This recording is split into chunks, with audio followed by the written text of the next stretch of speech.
ॐ ज्ञानातिमिरान्धस्य ज्ञानञ्जनशलाकया चक्षुरुन्मीलितं येन तस्मै श्रीगुरुवे नमः।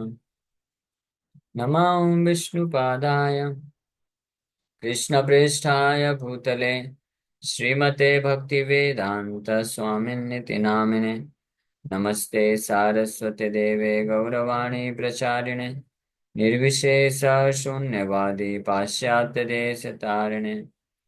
नित्यानंद नमस्तुभ्यं प्रेमानंद प्रदायिने कलौ कल्मषनाशाय जानवापतये नमः। जय श्री कृष्ण चैतन्य प्रभु नित्यानंद श्री अद्वैत गदाधर शिवासादि गौर भक्त वृंदा। हरे कृष्णा कृष्णा कृष्णा हरे हरे, हरे राम राम राम हरे हरे। हरे कृष्णा। आप सभी भक्तों का हार्दिक स्वागत है आज के श्रीमद् भगवद गीता के चर्चा में।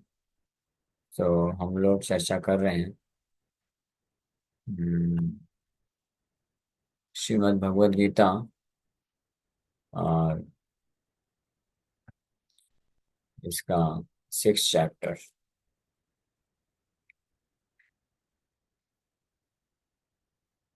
ज्ञान योग जिसका नाम है, और इसके श्लोक संख्या 7 8 8 नंबर श्लोक तक चर्चा कर चुके थे। ज्ञान ज्ञान विज्ञान तृप्तात्मा कूटस्थ विजितेंद्रिया। हाँ, तो लास्ट टाइम 8 9 नंबर 9 नंबर श्लोक पे चर्चा कर रहे थे। शुहिन् मित्रार्य उदासीन मध्यस्थ द्वेषस्य बन्धुषु साधुषु अपि च पापेषु समबुद्धिर्विशिष्यते। A person is considered still further advanced when he regards honest well-wisher, affectionate benefactors, the neutral, mediators, the envious, friends and enemies, the pious and the sinners, all with an equal mind. तो पिछले श्लोक में भगवान कृष्ण ने बताया कि जो ज्ञान विज्ञान तृप्तात्मा होता है, इसके पास आध्यात्मिक ज्ञान है और साथ ही साथ में विज्ञान मतलब रियलाइज नॉलेज, ज्ञान आध्यात्मिक ज्ञान को प्राप्त करने के पश्चात पहली बात तो आध्यात्मिक ज्ञान को यहाँ पे प्रभुपाद जी ट्रांसलेट कर रहे हैं by acquired knowledge. So acquired knowledge that means one has to acquire it from bona fide spiritual master. किसी अप्रामाणिक आध्यात्मिक गुरु का आश्रय लेकर के जब कोई आध्यात्मिक शिक्षाओं को प्राप्त करता है तो उसको एक्वायर्ड नॉलेज या ज्ञान बोला जाता है। हाँ, तो गुरुपाद आश्रय सबसे पहला प्रोसेस है। ये भागवत में भी अन्यत्र वर्णन किया गया है कि अगर कोई ज्ञान को प्राप्त करना चाहता है, ज्ञान, इस श्लोक में भगवान ज्ञान विज्ञान तृप्तात्मा तृप्तात्मा कूटस्थ विजितेंद्रिया, ये स्थिति में पहुंचने के लिए जब समलोष्ट आत्म कांचना हो जाए, यानी भौतिक पदार्थों भौतिक वस्तुओं के प्रति समभाव आ जाना, इस स्थिति को प्राप्त करने के लिए सबसे पहले ज्ञान फिर विज्ञान होना चाहिए। ज्ञान को प्राप्त करने के लिए क्या प्रोसेस है ये बताया गया है। भागवत में भी गीता में भी बताया गया है। भागवत में तो स्पष्ट बताया गया है, तस्मात् गुरुम प्रपद्येत, 11वें स्कंद के 3 अध्याय के 21 नंबर श्लोक में भगवान कृष्ण ही बोल रहे हैं। भगवान कृष्ण, नहीं नहीं, ये उद्धव गीता इसमें आता है, लेकिन यहाँ पे ये इंस्ट्रक्शन दिया जा रहा है कि बहुत बड़ा तात्पर्य प्रभुपाद जी लिख रहे हैं। कौन? गुरु प्रपद्येता जिज्ञासु तस्मात् गुरुं प्रपद्येत जिज्ञासु श्रेय उत्तमम् शाब्दे परे च निष्णातं ब्रह्मणि उपसमाश्रयम्। Therefore, any person who seriously desires real happiness must seek a bona fide spiritual master and take shelter of him by initiation. The qualification of the bona fide guru is that he has realized the conclusions of the scriptures. Realized means जो ज्ञान विज्ञान विज्ञान की स्थिति में, जिनके पास ऐसे गुरु जिनके पास न केवल ज्ञान है, यानी न केवल शास्त्र के निष्कर्ष को जानते हैं, बल्कि ही हैज रियलाइज्ड, और उसका साक्षात्कार प्राप्त किया है। साक्षात्कार प्राप्त किया अर्थ मतलब अपने जीवन में उन आध्यात्मिक ज्ञान को आचरण में ला करके उसको देख चुके हैं, साक्षात्कार प्राप्त कर चुके हैं, रियलाइज कर चुके हैं। तो ऐसे को जो है वो बोनाफाइड गुरु कहलाते हैं, ये योग्यता होती है गुरु बनने की। So he has realized the conclusions of the scriptures by deliberation and is able to convince others of these conclusions. By deliberation, he has realized. By deliberation means by practicing it very nicely. अच्छे से अभ्यास करके उसको realise कर चुके हैं और अन्य लोगों को शास्त्र के इस प्रकार के निष्कर्ष में कन्विंस करने की शक्ति रखते हैं थ्रू लॉजिक रीजनिंग। हाँ, वो एक्सपर्ट हो जाते हैं। क्योंकि जब कोई ज्ञान को रियलाइज करता है, साक्षात कर लेगा, तभी वो व्यक्ति अन्य किसी को उस ज्ञान के बारे में कन्विंस करने की शक्ति रख सकता है। जिसके पास केवल इंफॉर्मेशन रहता है वो जस्ट इंफॉर्मेशन ट्रांसफर कर सकता है, but there will be no transformation. Information transfer तो हो जाएगा लेकिन ट्रांसफॉर्मेशन नहीं आएगा। ट्रांसफॉर्मेशन आता है जब when the information is transmitted from a realize soul. जब रियलाइज सोल शुद्ध भक्त जो होते हैं उनके द्वारा जब ज्ञान को प्रदान किया जाता है तब हृदय में ट्रांसफॉर्मेशन आता है। हाँ, यही कारण है हम देखते हैं श्रील प्रभुपाद जी की शिक्षा को प्राप्त करके ट्रांसफॉर्मेशन आ रहा है लोगों के जीवन में। हाँ, उसके पहले और भी कई लोग गीता भागवत का प्रचार प्रसार तो खूब किए लेकिन कोई ट्रांसफॉर्मेशन नहीं, because there was no realization. There was no realization. तो ये यहाँ पे बताया जाए such great personalities who have taken shelter of the supreme godhead leaving aside all material considerations should be understood to be one of our spiritual master. प्रामाणिक गुरु कौन है उसका यहाँ पे डेफिनेशन बताया गया है। और ऐसे प्रामाणिक गुरुओं का आश्रय लेकर के, दीक्षा लेकर के जो उनसे मार्गदर्शन प्राप्त करते हैं, ज्ञान प्राप्त करते हैं, वो ज्ञान को प्राप्त कर सकते हैं। हाँ, जैसे सच ग्रेट पर्सनैलिटीज, ऐसे जो प्रामाणिक गुरु होते हैं वो परम भगवान का आश्रय लेते हैं और हर प्रकार के भौतिक जो कंसिडरेशंस हैं यानी भौतिक जगत के प्रति जो आसक्ति है, एंजॉइंग मेंटालिटी है, उसको त्याग देते हैं। तो ये इस श्लोक में एक ये बताया तस्मात् गुरुम प्रपद्येते जिज्ञासु, यानी जिनको ज्ञान प्राप्त करने उत्तम श्रेय उत्तमम। श्रेय उत्तमम मीन्स ट्रांसेंडेंटल नॉलेज, आध्यात्मिक ज्ञान जो है वो श्रेय उत्तमम ज्ञानम कहलाता है। तो उसके जो लिए प्रयास करते हैं जिज्ञासु उत्तम, तो तस्मात् गुरुम प्रपद्येता, तो गुरु को समर्पण करने से प्राप्त होता है। और गीता में भी भगवान बोलते हैं इसी चीज को, तत् विद्धि तद्विद्धि प्रणिपातेन परिप्रश्नेन सेवया उपदेक्ष्यन्ति तज्ज्ञानम् ज्ञानिनस्तत्त्वदर्शिना। तद्विद्धि प्रणिपातेन परिप्रश्नेन सेवया उपदेक्ष्यन्ति ते ज्ञानम् ज्ञानिनस्तत्त्वदर्शिना।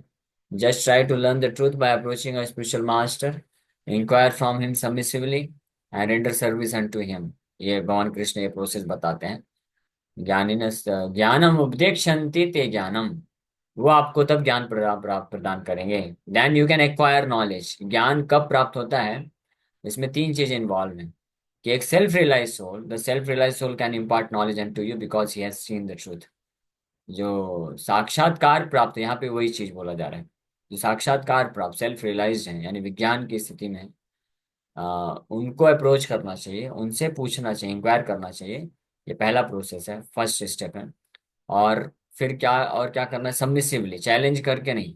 सबमिसिवली मतलब विनम्र मान के कि मैं अज्ञानी हूँ, मैं मूर्ख हूँ, मुझे ज्ञान प्राप्त करने की आवश्यकता है, ये जानते हुए।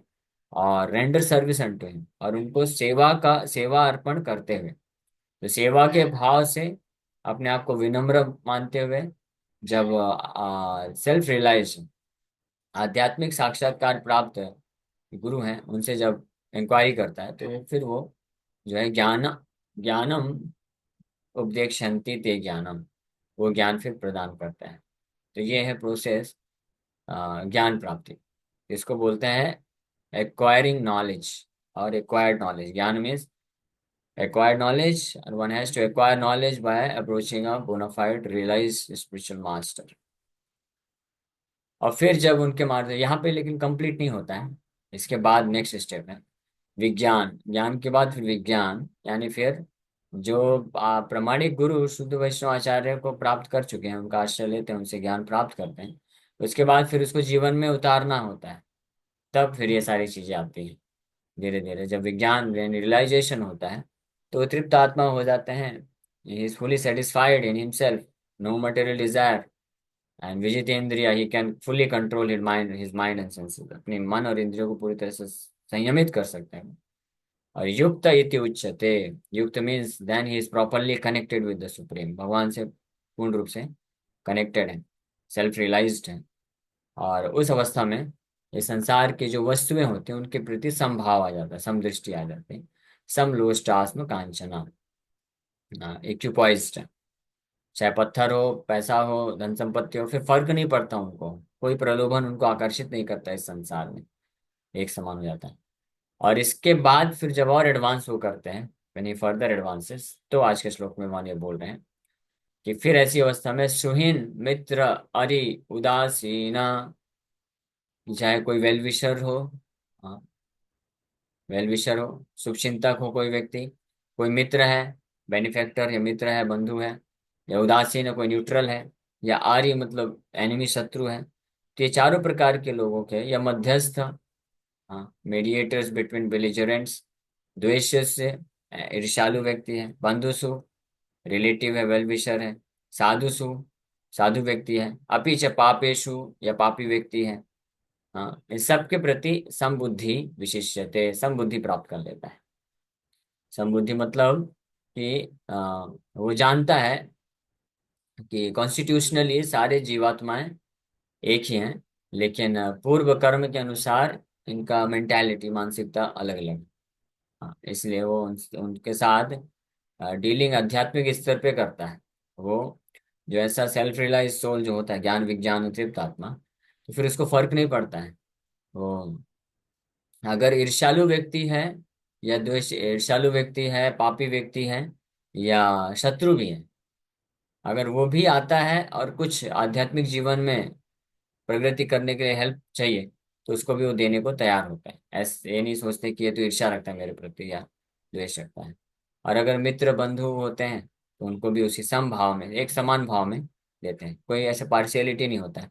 यानी ऐसा नहीं होता है कि ये मेरे सगे संबंधी हैं इसलिए मैं इनको, इनके ऊपर कृपा करूंगा या इनके लाभ के लिए करूंगा। यहाँ तक कि आध्यात्मिक लाभ के बारे में भी, कि इनको भक्त बनाना है, क्यों? क्योंकि ये मेरे सगे संबंधी हैं। और जो बाहर है, हाँ, तो इस प्रकार का डिस्क्रिमिनेशन नहीं करता। साधु सु अपिच पापेषु। तो ये हालांकि ये साक्षात्कार प्राप्त किए हुए जो और एडवांसमेंट करते हैं, तो उस स्थिति में इस अवस्था में जाता है। अब नेक्स्ट श्लोक में भगवान, नेक्स्ट श्लोक का हम लोग पढ़ते हैं, कल इसके ऊपर और चर्चा करेंगे। योगी युञ्जीत सततम् आत्मानं रहसि स्थिता, एकाकी यत् चित्तात्मा निराशीर अपरिग्रह। A transcendentalist should always engage his body, mind, and self in relationship with the Supreme. He should live alone in a secluded place and should always carefully control his mind. He should be free from desires and feelings of possessiveness. The transcendentalist के बारे में बोल रहे हैं। योगी का क्या, किस प्रकार का व्यवहार होना चाहिए संसार में रहते हुए, इसका वर्णन मोहन कर रहे हैं। योगी मतलब ट्रांसेंडेंटलिस्ट, अध्यात्मवादी, या ऐसा व्यक्ति जो अपने आप को इस भौतिक संसार के बंधन से मुक्त करना चाहता है, उसको योगी बोलते हैं। सो अपने टॉपिक आप नंबर। के संसार के बंधन से जो मुक्त करने का इच्छा रखता है, उसको योगी बोला जाता है। और इस प्रकार का जो योगी होता है, उसका कैसा व्यवहार होना चाहिए संसार के प्रति, इसका वर्णन अब इस श्लोक में वहाँ कर रहे हैं। नेटवर्क मेरा चला गया था थोड़ा। ओके, हाँ। सो योगी युंजीत सततम, must concentrate in Krishna consciousness, सततम, निरंतर, should always engage his body। योगी युंजीत सततम आत्मानं रहसि स्थिता, आत्मानं मीन्स अपने आत्मा को, और आत्मा रिफर करता है शरीर मन और जो स्पिरिट सोल है, आत्मा को भी। तो शरीर मन और खुद को, इस बॉडी माइंड एंड सेल्फ, उसको युंजीत का योग की स्थिति में करता है, यानी कृष्ण कॉन्शियसनेस, कृष्ण भावना भावित होके रहस्य स्थिता। He should live alone in a secured place. तो रहस्य स्थिता का मतलब है ये एकांत में रहना। इसके ऊपर हम लोग, कुछ लोग पहले विस्तार से चर्चा किए थे ऑलरेडी। रहस्य स्थिति का मतलब ये नहीं कि हिमालय में चले जाना। ऑफ कोर्स यहाँ पे जो अष्टांग योग से भगवान सिखा रहे हैं, उसमें ऐसा ही करता था योगी, अष्टांग योगी। लेकिन भक्ति योगी के लिए रहस्य स्थिति का अर्थ है कि लाइक माइंडेड डिवोटीज के संग में रहना, भक्तों के संग में रहना। ये अर्थ है to live in secluded place, एकांत में रहस्य स्थित, एकाकियत चित्तात्मा। और इस प्रकार से भक्तों के संग में रह करके अपने मन को पूरी तरीके से नियंत्रित करना चाहिए। अब मन को नियंत्रित करने का अर्थ है कि मन के द्वारा अपने आप को भगवान के सेवा में लगाना। ये हमने ऑलरेडी चर्चा कर चुके हैं 5वें 6 नंबर श्लोक में। हाँ, आत्मानम उद्धरेद आत्मनात्मानम, ना आत्मानम अवसादयेत। उद्धरेद आत्मनात्मानम, कि अपने मन के द्वारा आत्मना आत्मानम उद्धरेत। आत्मना मीन्स मन के द्वारा, आत्मानम मतलब अपने आप का उद्धार करना चाहिए। और उद्धार कैसे होता है? जब हम कृष्ण कॉन्शियसनेस में लगे रहते हैं, कृष्ण भावना में, इस प्रकार से उद्धार होता है। तो यत यत चित्तात्मा, एकाकी यत चित्तात्मा, एकाकी यत चित्तात्मा का अर्थ है कि व्यक्ति अपने मन को नियंत्रित करता है। यानी मन को नियंत्रित करता है मतलब योगी युंजीत सततम, कृष्ण भावनामृत में अपने आप को निरंतर लगा के रखता है। यानी मन के द्वारा भक्तों के संग में रहस्य स्थिता, मीन्स भक्तों के संग में रह करके वो अपने मन को केवल और केवल उन्हीं कार्यों में लगाता है जो कृष्ण कॉन्शियसनेस की वृद्धि के लिए सहायक होते हैं। कृष्ण भावनामृत में प्रगति करने के लिए जो कार्य सहायक होते हैं, उसी में अपने आप को इस प्रकार से लगाता है। तो उसको बोलते हैं एकाकी चित्त यत चित्त, निराशीर अपरिग्रह। निराशीर means without being attracted by anything else, जिसका आश्रय और कहीं ना हो, किसी अन्य वस्तु व्यक्ति के प्रति निर्भरता ना हो या आकर्षण ना हो। निराशीर मतलब केवल कृष्ण, एनीथिंग एल्स मतलब अन्य किसी के प्रति ना हो, केवल कृष्ण के प्रति। इसलिए युंजीत सततम। और अपरिग्रह, free from the feelings of possessiveness. अपरिग्रह, परिग्रह मतलब कुछ धारण करके रखा है, परिग्रह उसको बोलते हैं। कुछ है मेरा करके ऐसा फीलिंग होना, परिग्रह पकड़ के रखा। लेकिन अपरिग्रह मतलब किसी वस्तु, स्थान, पोजीशन, व्यक्ति को पकड़ के नहीं रखना मन में, कि ये कर, ये मेरा है करके ये भावना से मुक्त रहता है। और भली भांति ये जानता है कि ये सब कृष्ण का है। और ये देहात बुद्धि से ऊपर रहने पे ये स्थिति पॉसिबल है। जब कोई ये समझता है कि मैं ये शरीर नहीं हूँ, मन नहीं हूँ, बुद्धि नहीं हूँ, इस भौतिक संसार का मेरा कोई लेना देना नहीं, मैं एक जीवात्मा हूँ, जीवेर स्वरूप है कृष्ण रे नित्यदास। कृष्ण का नित्य दास मैं एक जीवात्मा हूँ जो पूरी तरीके से भौतिक संसार के हर वस्तु, व्यक्ति, पोजीशन, स्थिति से अलग है। तब वो अपरिग्रह रह सकता है, यानी free from feelings of positiveness. इस भावना से कि कुछ मेरा है या मैं किसी का हूँ, इस भावना से फिर मुक्त हो सकता है, और तभी निराशित भी हो सकता है। तो इस प्रकार से भगवान यहाँ पे इंस्ट्रक्शन दे रहे हैं कि योगी को इस प्रकार से रहना चाहिए।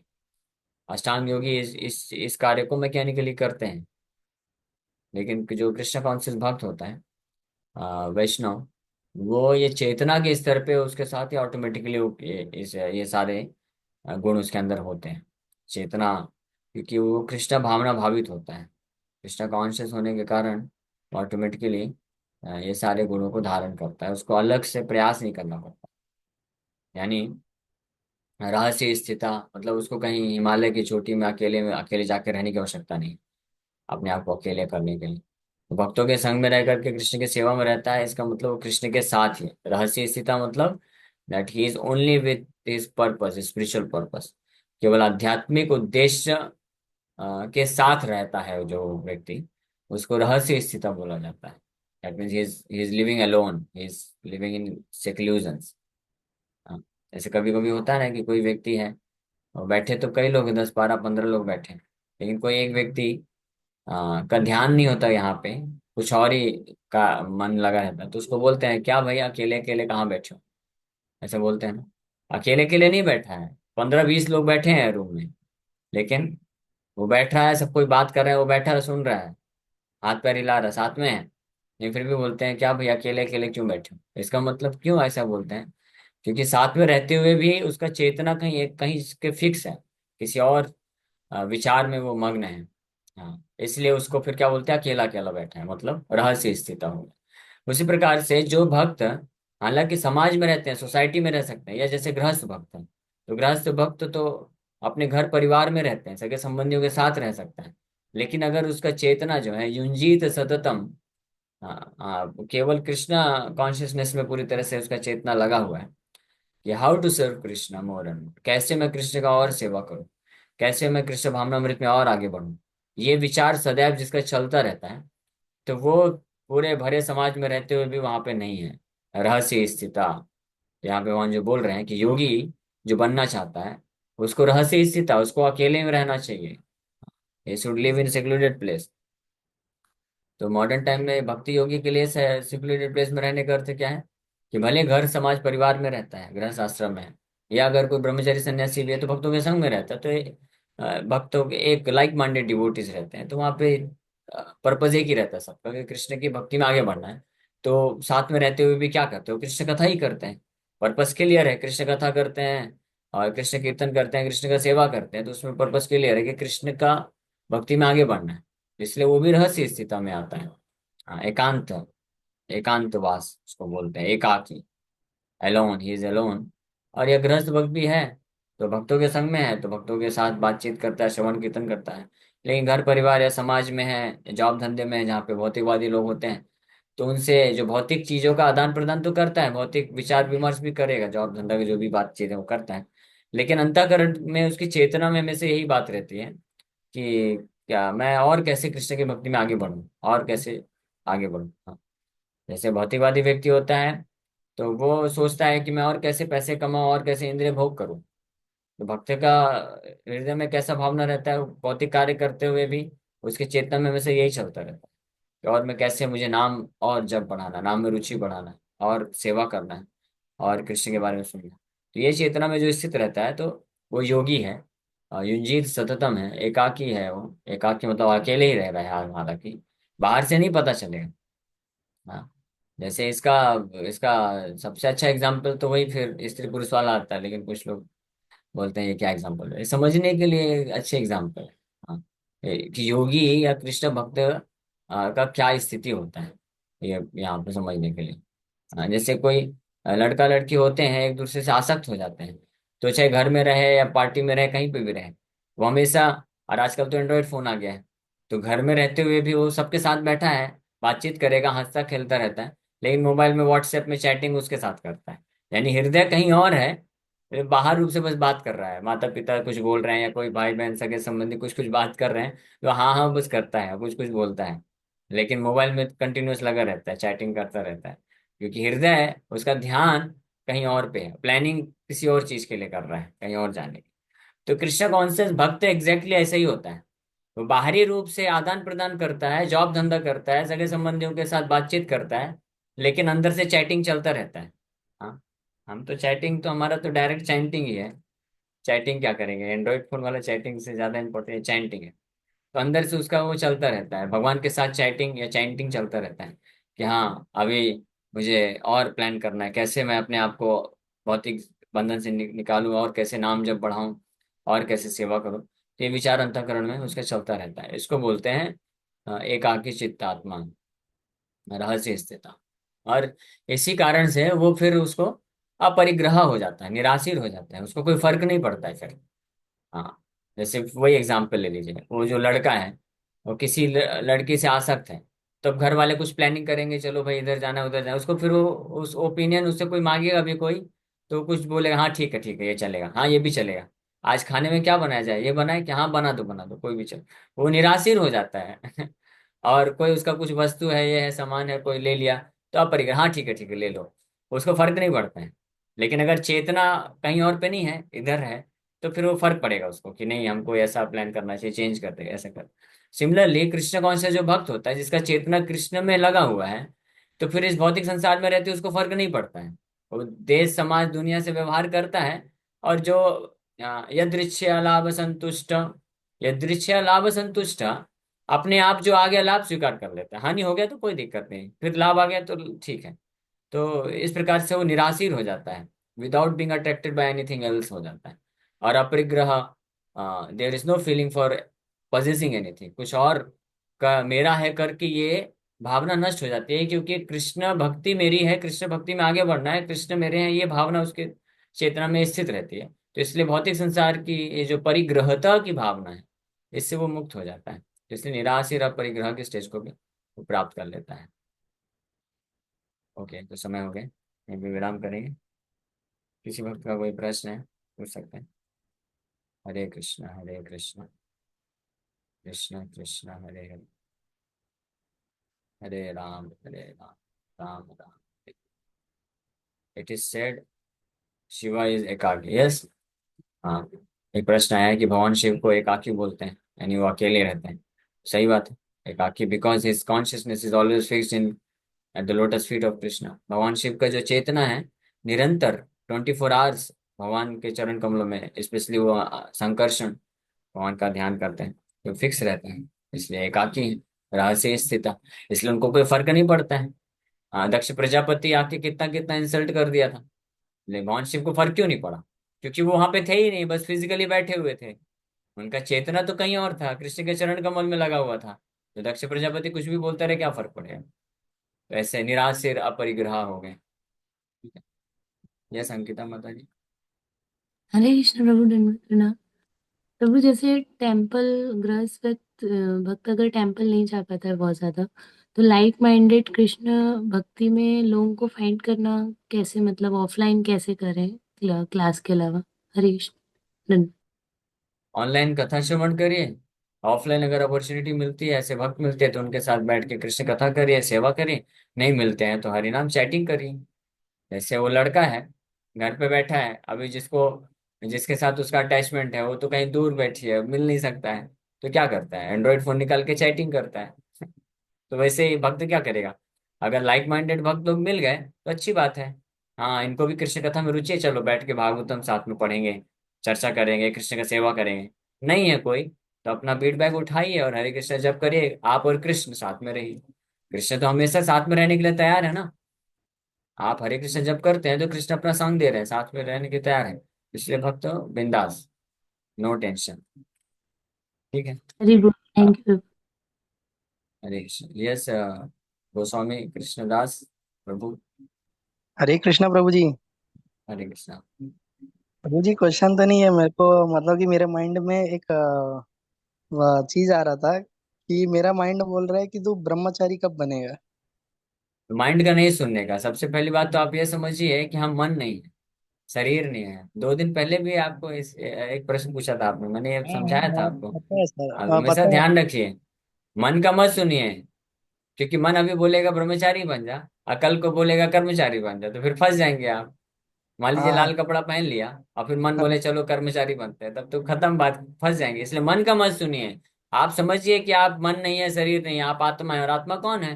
कृष्ण का दास है। तो कृष्ण दास होने के नाते कृष्ण का ही निरंतर सेवा करना है। तो चाहे ब्रह्मचारी बनिए, गृहस्थ बनिए, कृष्ण का ही मेरे को सेवा करना है। तो ऑफकोर्स आप भाग्यशाली हैं कि आप प्रभु जी हैं और अनमैरिड हैं। अनमैरिड हैं तो आपके लिए सबसे अच्छी उत्तम चीज है कि आप ब्रह्मचारी रह करके निरंतर कृष्ण का ही सेवा करिए, कोई झंझट नहीं।